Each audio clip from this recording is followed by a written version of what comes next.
Hello, my name's Tom Frost. I'm an MSM software consultant with BMC Software. Welcome to this MainView console management quick course training video, in which I will walk you through compiling your pre-installed information into a planning sheet. We have found it very helpful to have a plan before embarking on an installation. By using the pre-installed planning sheet, you can be sure to have all the various IP addresses, port information, and session names collected ahead of time.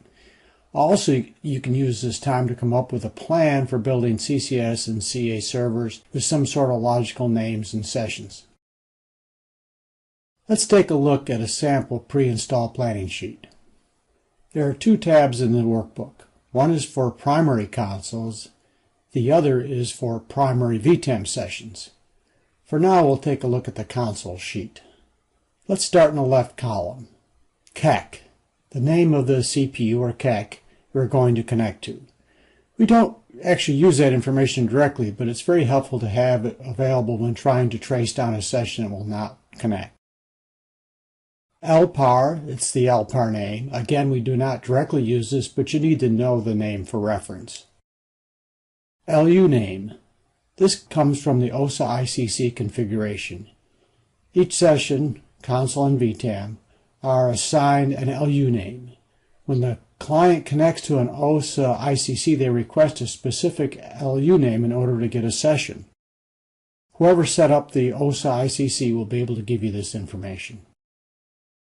The OSA IP address. The IP address or the DNS name of the OSA ICC interface managing the console sessions. The next column is the CCS server name. You make this up, but make it meaningful and short. It should indicate the LPAR name of the console session and if it's a primary or alternate OSA ICC. The CCS session name. This will be concatenated with the CCS server name to display on the console automation viewer, so perhaps the UCB address or some other indicator of which session this is. Next column is a listening port.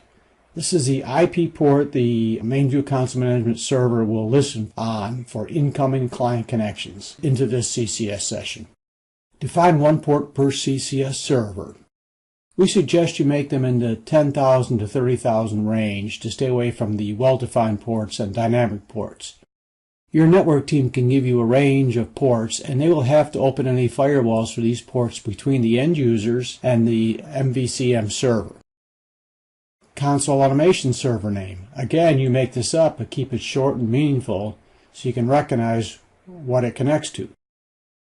And the console automation listening port. It's defined for CA viewer access to this server and must be unique on this server.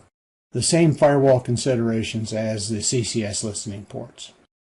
And the last column is the console automation viewer. This is the name the end user will see in the list and will select to launch the CA viewer. So make it meaningful. No blanks allowed in there, by the way. In part 2 of this quick course, we will show you where this information is used.